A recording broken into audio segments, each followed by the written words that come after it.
Fala, meus amigos, só na paz do Senhor Jesus. E aí, povo, tudo bem? Só passando pra lembrar aqui, ó, você que não é inscrito no canal, deixe seu like, comente, compartilhe, explode o botão do like aí, amém? Pega, roda a vinheta aí, irmão.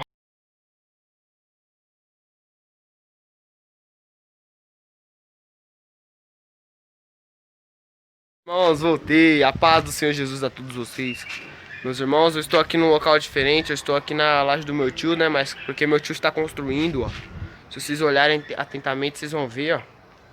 Então, meus irmãos, eu vim trazer uma rápida palavra aqui para vocês. Meus irmãos, a Bíblia vai nos dizer sobre um jovem chamado Davi, que há muito tempo atrás, os reis eram convocados para ir para a batalha, guerrear, mas só que Davi, por alguns incidentes, Davi decide não ir para a batalha, fala assim, hoje eu não vou.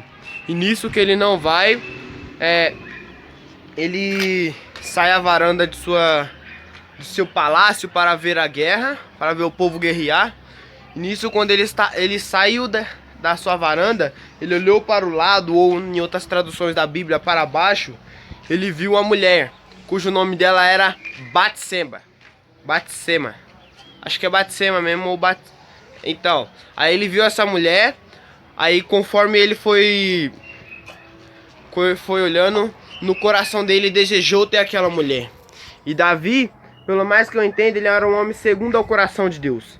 Meus irmãos, trazer a câmera mais um pouquinho para perto aqui de vocês. E quando Davi estava ali, meus irmãos, eu consegui entender que Davi, ele foi chamado, mas só que ele não prestou muito bem atenção no seu chamado. Por quê? Porque Davi, ele poderia, no coração dele, desejou ter aquela mulher. E ele chamou um homem e perguntou, quem é aquela mulher? Aí na primeira... já vem Deus mostrando a primeira revelação para ele, que não é para ele, tentando deixar que ele não peque. Aí já vem Deus falando assim, primeiro conselho que Deus deu, é casada. Aí Davi perguntou para o seu servo, aí o servo respondeu, é casada, mulher de um guerreiro seu. Ela é mulher de quem? De Urias. Urias, ele era um dos guerreiros de Davi. A Bíblia já falou assim claramente. É casada, mulher de Urias. E nisso, meus irmãos, quando veio esses dois primeiros aqui, ó, Davi já poderia ter falado, não, é casada, não pode. Davi, ele poderia ter quantas mulheres quiser, mas só que ele desejou ter aquela. Isso daqui já foi um erro enorme, meus irmãos, que eu consegui entender. E meus irmãos, eu não vou ser muito demorado, mas já estou acabando, meus irmãos. E nisso, quando Davi ele decide ter aquela mulher, aí ele chama aquela mulher, se deita com ela, tem relações com ela, e acaba que Batseba engravida. Aí Davi, ele chama Urias, que já estava há muito tempo na batalha, e fala para Urias que ele estava de folga, que era para ele ir para casa, se deitar com sua mulher, mas Urias, Deus ele já segurou Urias e falou assim, não, Urias ele já foi diferente. Urias ele foi para a porta do palácio e se deitou do lado dos guerreiros. E nisso, meus irmãos, Davi já planejou o segundo plano, se embebedar Urias, para que Urias se deitasse com a mulher Batseba e tivesse relações com a esposa dele. Aí, no segundo plano não deu certo. Urias se embebedou, mas só que deitou a porta do palácio junto com os outros guerreiros. Aí vem a terceira vez que o rei Davi trama contra Urias. Fala assim, manda chamar Urias, escreve uma carta para o povo inimigo e mande que Urias entregue aquela carta e é colocado de frente na batalha, de frente com o pelotão inimigo. Aí, quando eu me aprofundo mais um pouquinho lendo o texto, eu consigo entender que Urias é morto, assassinado. Aí chega a notícia, Davi pega a mulher de Urias e ele fica com a reputação boa. O povo fica imaginando assim, nossa, o rei é tão bonzinho, Urias, seu soldado de guerra morreu, foi posto à frente da batalha, morreu.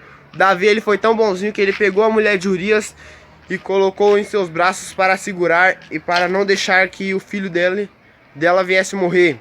Aí Deus ele já planejou o negócio. Aí veio um profeta Meus irmãos, entendam uma coisa, rapidamente, já soltar uma palavrinha aqui, ó. Meus irmãos, você pode esconder coisas do mundo, você pode esconder de qualquer pessoa do mundo, mas entenda uma coisa, você nunca vai esconder nada de Deus. Meus irmãos, o que mais me chama a atenção nesse texto é que sempre que você errar uma coisa, meus irmãos, é simples, Deus ele vai levantar o profeta. Ele vai levantar o profeta. Você pode esconder do mundo, do povo, mas Deus ele vê, porque Deus é onipotente, onipresente e onisciente. Onipotente, dono de todo o poder. Onisciente, dono de toda a ciência. Onipresente, está em todo lugar ao mesmo tempo. Meus irmãos, é um texto que me chama muita atenção, esse texto. E meus irmãos, se você fosse procurar se aprofundar mais, é só pesquisar no seu celular, no Google, na Play Store, baixando a Bíblia. Ou então você pega a sua Bíblia e entra no YouTube e pesquisa sobre Davi. E tenta entender a história dele. Porque Davi ele foi chamado um homem segundo ao coração de Deus. Ele era um homem chamado segundo ao coração de Deus. E meus irmãos, por mais que eu entenda, Deus ele deu outra revelação para Davi. Mas depois que Davi pecou, ficou bem visto aos olhos do mundo, tentou esconder seu pecado, depois que Deus levantou o profeta para falar para ele, Deus ele usou a boca do profeta para falar: a sua casa não vai ser a mesma de antes. Meus irmãos, esse texto é um texto que me chama muita atenção. Naquele tempo, Davi, ele começou a se preocupar, a casa de Davi não foi mais a mesma. E meus irmãos, façam só o seguinte, meus irmãos. Se você gostou desse vídeo, deixa o like, comente, compartilhe para que eu possa estar trazendo mais vídeos que venham estar falando comigo e com você, amém? Meus irmãos, é um texto que me chama muita atenção, amém? Fiquem na paz do Senhor Jesus. E antes de sair do vídeo, deixe seu like, comente, compartilhe. Se precisar de alguma oração, é só falar que eu vou estar lendo os comentários. E se precisar, pode deixar que eu vou estar aqui, amém? Fiquem na paz do Senhor Jesus. Foi!